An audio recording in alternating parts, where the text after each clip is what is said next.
आपका स्वागत है हमारे चैनल पर। आज के वीडियो में हम आपको जानकारी देने जा रहे हैं हमारे भोला भंडारी हमारे भगवान शिव को आपको कभी भी ये 10 चीज़ें अर्पित नहीं करनी है।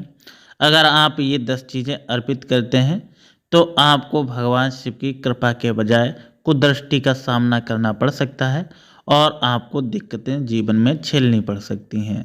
तो आइए इसी के बारे में हम आपको जानकारी देते हैं।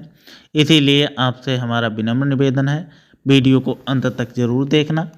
अगर आपके मन में कोई सवाल है तो कमेंट बॉक्स में लिख सकते हैं और अगर नहीं है तो कमेंट बॉक्स में ओम नमः शिवाय अवश्य लिख दें, ताकि भगवान शिव की कृपा आप पर बनी रहे और आपके जीवन में स्थितियां मंगलमयी बनी रहें। हमारे हिंदू धर्म सनातन धर्म के अनुसार भगवान शिव का पूजन विशेष रूप से फलदायी माना जाता है। ऐसी मान्यता है जो भी भक्त भगवान शिव के भोला भंडारी के जो है अपनी पूर्ण श्रद्धा के अनुसार पूजन में अपना मन लगाता है, उसको जो है भगवान शिव के द्वारा शुभ फल की प्राप्ति होती है और उसकी सभी मनोकामनाओं की पूर्ति होती है।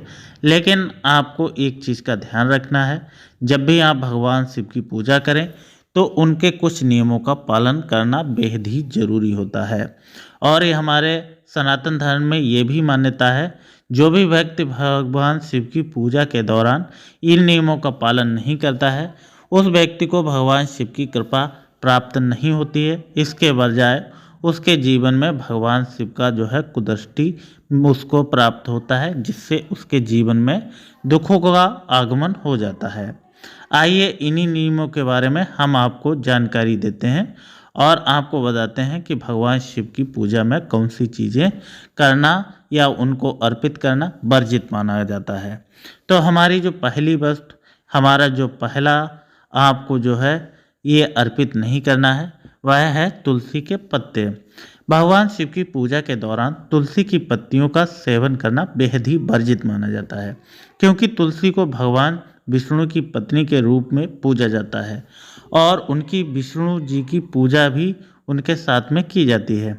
इसीलिए मान्यता है कि भगवान विष्णु की प्रिया तुलसी को शिव जी को कभी भी अर्पित नहीं करना चाहिए और इसका जो है पाप स्वरूप भी माना जाता है, क्योंकि तुलसी शिव जी की उनके ज्येष्ठ के समान है। इसीलिए आपको जो है कभी भी आप जो है तुलसी का अर्पित भगवान शिव की बिल्कुल भी ना करें। ऐसा करने से आपके जीवन में दुखों का पहाड़ या दुखों का आगमन आ सकता है। हमारा जो अगला है वो होता है लाल पुष्पों का इस्तेमाल। भगवान शिव की पूजा में कभी भी आप लाल रंग की किसी भी सामग्री का इस्तेमाल ना करें, यह वर्जित होता है। लेकिन मुख्य रूप से लाल जैसे फूल का जो है गुलहड़ का फूल आपको इस्तेमाल नहीं करना चाहिए।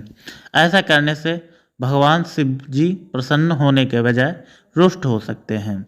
यदि आप शिव पूजन में पूरी तरह से लाल प्राप्त करना चाहते हैं तो पूजन के दौरान आप इन चीज़ों का इस्तेमाल बिल्कुल ना करें, तभी आपको लाभ आपका जो है भगवान शिव का प्राप्त होगा, जो पूजा का आप प्राप्त करना चाहते हैं। हमारा जो अगला रहता है शंख का इस्तेमाल। हमारे शास्त्रों में बताया गया है शिव पूजन के दौरान शंख शामिल नहीं किया जाता है और ना ही इसको करना चाहिए, ये वर्जित होता है।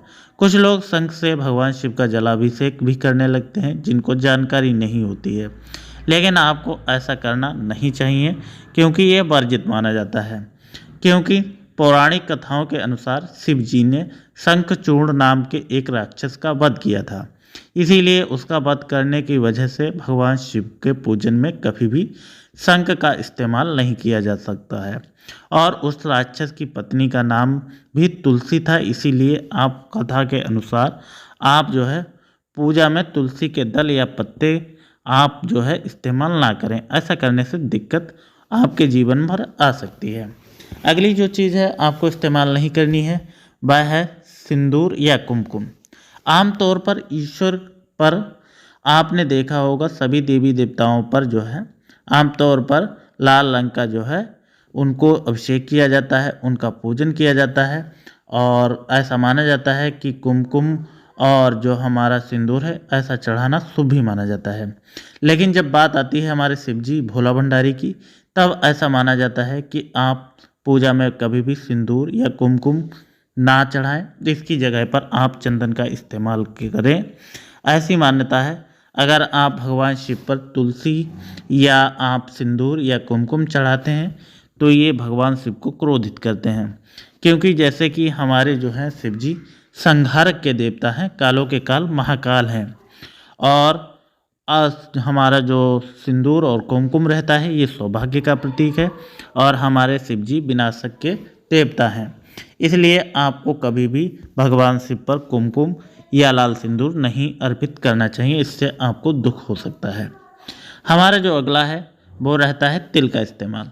काले तिल या सफ़ेद तिल आप इनको ना चढ़ाएं। हमारे शास्त्रों की मान्यता है कि तिल भगवान शिव के सोच से उत्पन्न हुए हैं, मल से उत्पन्न हुए हैं, इसीलिए भगवान विष्णु को तिल अर्पित किया जाता है। लेकिन आपको जो है कभी भी शिव जी पर इसको नहीं चढ़ाना चाहिए। अगर ऐसा करते हैं तो आपको कभी भी शिव जी की कृपा प्राप्त नहीं होती है।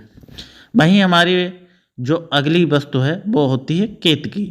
मान्यता अनुसार शिव जी के पूजन में सफ़ेद फूलों को चढ़ाना शुभ माना जाता है, लेकिन आपको भूल कर भी भगवान शिव की पूजन में केतकी के फूलों का इस्तेमाल नहीं करना चाहिए। ऐसा करने से भगवान जी की भक्ति का फल आपको पूर्ण रूप से प्राप्त नहीं होता है, क्योंकि हमारी पौराणिक कथाओं के अनुसार केतकी के फूल को भगवान शिव जी के लिए शापित माना जाता है। इसीलिए आपको कभी भी केतकी का पुष्प भगवान शिव को कभी भी अर्पित नहीं करना चाहिए। वैसे तो मान्यता है कि भगवान शिव को बेलपत्र बहुत प्रिय हैं, लेकिन आपको इस चीज़ का ध्यान रखना होता है, कभी भी आपको खट्टे या फटे बेलपत्र भगवान शिव को अर्पित नहीं करनी चाहिए। मान्यता है कि भगवान शिव को हमारा जो बेलपत्र है बहुत प्रिय होता है। इसे पूजा में चढ़ाने से भगवान शिव की भक्ति का फल प्राप्त होता है, लेकिन कभी भी आप शिव जी को कटे फटे बेलपत्र नहीं चढ़ाएं, इससे आपको जीवन में दिक्कतें उत्पन्न हो सकती हैं। आपको भगवान शिव को सदैव 3 पत्तियों वाले साबुत बेलपत्र ही चढ़ाने चाहिए, इससे आपको जो है पूजा का फल प्राप्त होता है अच्छे से। अब रहता है हमारा नारियल। आपको कभी भी भगवान शिव पर नारियल नहीं चढ़ाना चाहिए। इसके अलावा नारियल के पानी से कभी भी आपको जो है भगवान शिव का जलाभिषेक नहीं करना चाहिए। अगर ऐसा करते हैं तो ये भक्ति का उल्टा फल आपको प्राप्त करा सकता है, इसलिए ऐसी गलती ना करें। आप पर कृपा के बजाय आप पर दुष्कृपा हो सकती है। बस अब बात कर लेते हैं हमारे 8वें वस्तु जो आपको नहीं भगवान शिव पर अर्पित करनी है, हल्दी। शिव पूजन में कभी भी आपने देखा होगा हल्दी का इस्तेमाल नहीं किया जाता है। मान्यता है कि हल्दी शुभ कामों में लाई जाती है, जबकि शिव जी शमशान में निवास करते हैं, इसीलिए उनके पूजन में कभी भी हल्दी का इस्तेमाल नहीं किया जाता है। अगर आप इस्तेमाल करते हैं तो ये वर्जित माना जाता है। अब बात कर लेते हैं हमारी जो अगली वस्तु है जो भगवान शिव को अर्पित नहीं कर सकते हैं, तो वह होता है खंडित चावल। वैसे तो भगवान शिव की पूजा के दौरान टूटे हुए चावल का इस्तेमाल आपको नहीं करना चाहिए, लेकिन ख़ास तौर पर आप भगवान शिव की पूजा कर रहे हो तो आप कभी भी गलती से भी आप भगवान शिव पर जो है आप टूटे हुए चावल का जो है अभिषेक भगवान शिव पर ना करें। ऐसा करते हैं तो आपको जो है भगवान की शिव की कुदृष्टि का सामना करना पड़ सकता है। इसके बजाय अगर आप चाहें तो आप भगवान शिव पर चंदन का अभिषेक कर सकते हैं या आप गंगा जल का अभिषेक कर सकते हैं। अगर आपको सौभाग्य ही प्राप्त करना है तो आप साबुत गेहूँ भगवान शिव को अर्पित करें। ऐसा करने से भी आपके जीवन में शुद्धता आएगी और आपके जीवन में स्थितियाँ मंगलमयी रहेंगी। उम्मीद करते हैं हमारी यह जानकारी आपको पसंद आ रही होगी। Thank you for watching.